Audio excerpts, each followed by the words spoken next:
به فردا زیاد فکر نکن. خودت هم میدونی که بالاخره میرسه. به گذشته هم همینطور. فقط اگه فکر کردن درباره آینده و گذشته‌ت امیدوارت میکنه بهشون فکر کن. در غیر این صورت کار بیهوده‌ای داری میکنی. وقت تو برای چیزایی که روشون کنترلی نداری تلف نکن.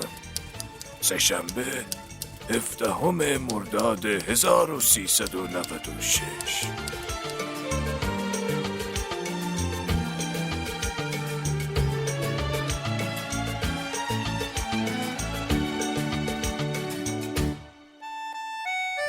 سلام به شنونده های خوب برنامه امروز در تاریخ. امیدوارم هر جای این دنیای بزرگ و قشنگ هستید دلتون پر از شادی و امید باشه.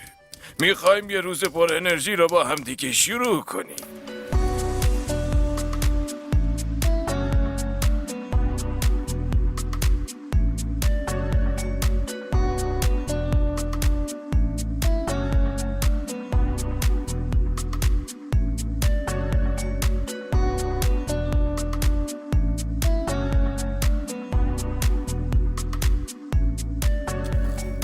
امروز سه‌شنبه 17 مرداد ماه 1396 خورشیدی برابر با 8 اوت 2017 میلادی و 15 ذی‌قعده 1438 هجری قمریه.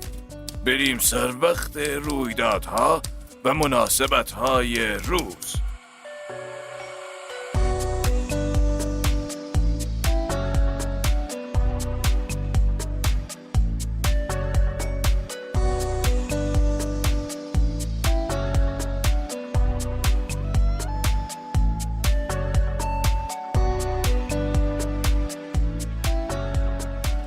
امروز روز خبرنگاره. روز همه خبرنگارای عزیز و شجاع مبارک. واقعا خبرنگاری تو بعضی شرایط شجاعت میخواد. این روز به مناسبت شهادت محمود سارمی روز خبرنگار شده. 40 سال قبل از میلاد مسیح در چنین روزی ارتش ایران حال ارتش رومو بدجور گرفت و سوریه رو که اون موقع جزو قلمرو ایران بود پس گرفت. 333 سال قبل از میلادم اسکندر قشونکشی کرد به مصر که میخوام شهر اسکندریه رو بسازم. هیچی دیگه. خلاصه اونم کار خودشو کرد.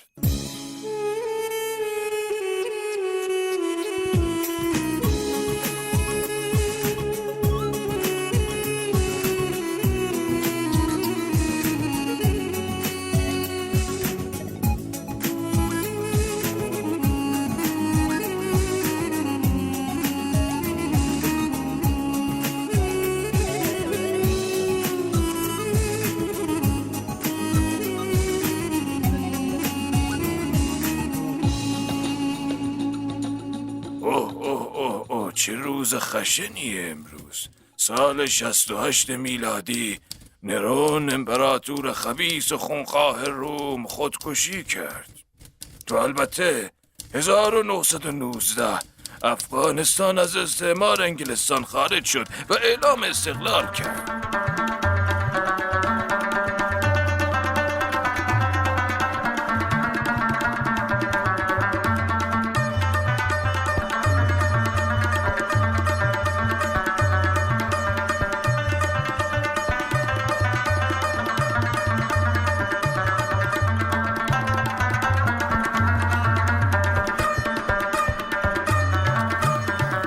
سال 1974 در این روز ریچارد نیکسون از ریاست جمهوری آمریکا استعفا کرد. نیکسون برای اینکه در ماجرای رسوایی واترگیت مجازات نشه روز 8 اوت کناره‌گیری کرد تا تحت تعقیب قضایی نباشه.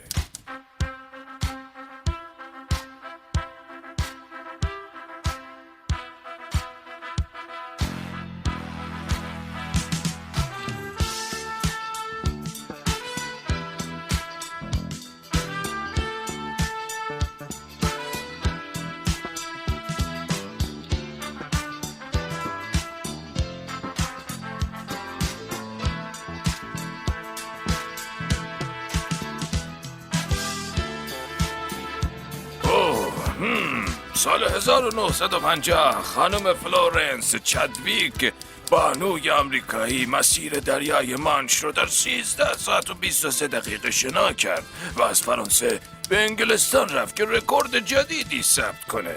چدویک در یک کمپانی نفت عرب آمریکایی کار میکرد. همین قضیه باعث شده بود ایشون در خلیج فارس تمرین شنا بکنن.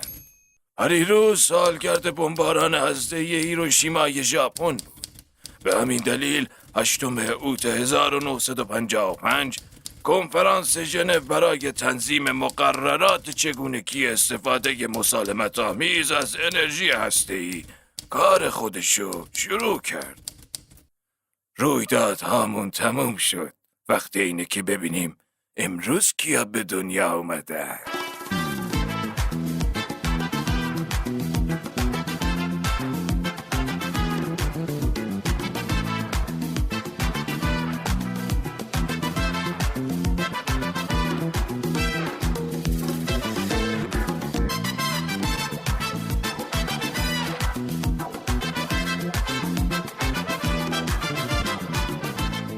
چه آهنگی؟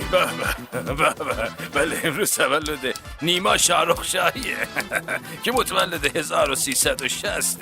تولدت مبارک آقا نیما.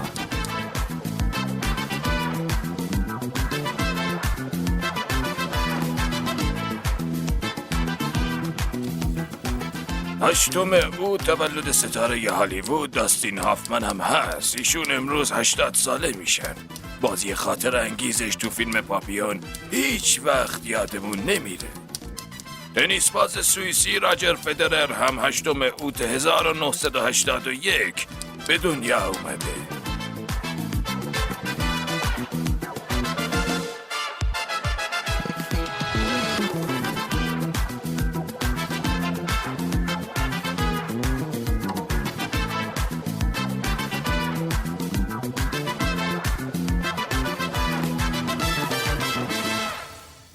یادی هم بکنیم از مرحومان و درگذشتگان.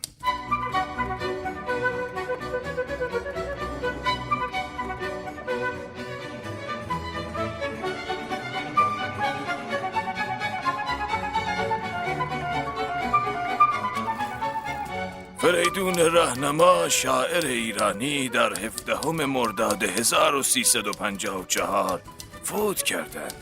روحشون شاد. آرمان حفظ‌بیان بازیگر و کارگردان ارمنی تبار خوب کشورمون سال 1359 در چنین روزی از دنیا رفتن.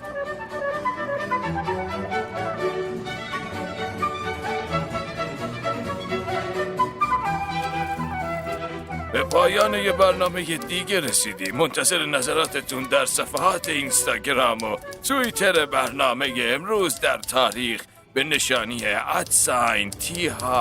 @TH_رادیو هستیم. روز خوبی داشته باشین. خدا نگهدار.